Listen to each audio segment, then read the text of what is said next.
What's up, my friend? Panibagong araw na naman at magandang araw sa inyo, mga friends. Sobrang lamig kagabi, my friend, kaya ito yung kumot ko, my friend, ang kapal naman. Feeling ko magpapasko yata ulit, my friend. Hindi talaga ako nagkukumot pag natutulog. Ngayon lang talaga, my friend, kasi malamig yung panahon, my friend. Kaya tara na sa tindahan para mainitan, my friend, lalong-lalo na yung esophagus natin para mainitan, my friend. Siyempre, tatay ko yung nagbabantay. Sabi ko sa kanya, ilabas niya yung mga pustiso niya, my friend.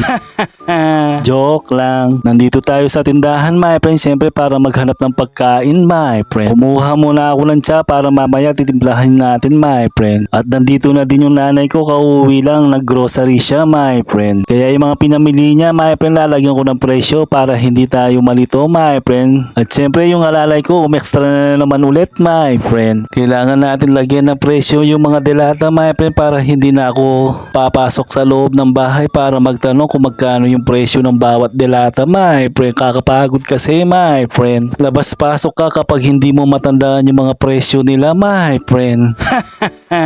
Pagkatapos kung malagyan ng bawat presyo yung mga delata, my friend, ayan, inayos ko na, my friend. Pwede nang utangin kasi may laman na yung tindahan namin, my friend.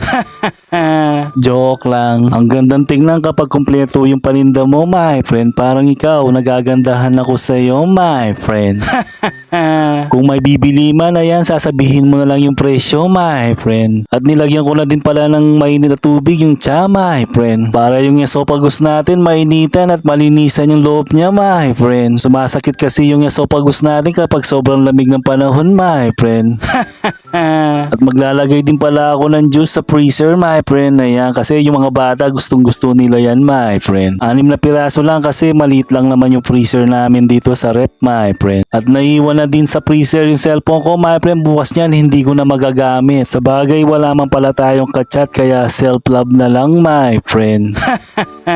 Yung iniinom nating na tsa, my friend, lasang damo, my friend. At tamang-tama naman sa malamig na panahon yung tasa natin, my friend. Ayan, si Santa Claus pa. At medyo naramdaman na natin yung init ng iniinom natin, my friend. Dumaloy sa esophagus natin, my friend. Ayan. Joke lang. Habang nagbabantay tayo ng tindahan, naisipan ko magluto, my friend. Malulugi na naman yung nanay ko sa mga kinuha ko sa paninda sa tindahan, my friend. Di bale, hindi naman niya malalaman basta wag niyang panoorin tong video na to, my friend.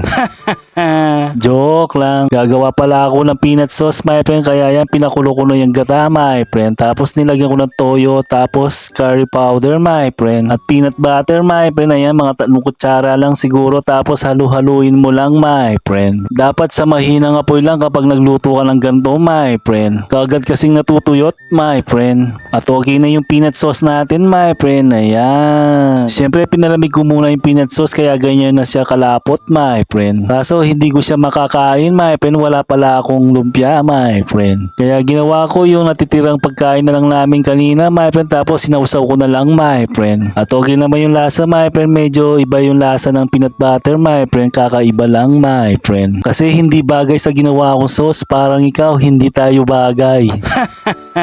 Baka gawa na lang ako ng lumpiang sariwa sa susunod na araw, my friend. Kaya sige na, mga friends.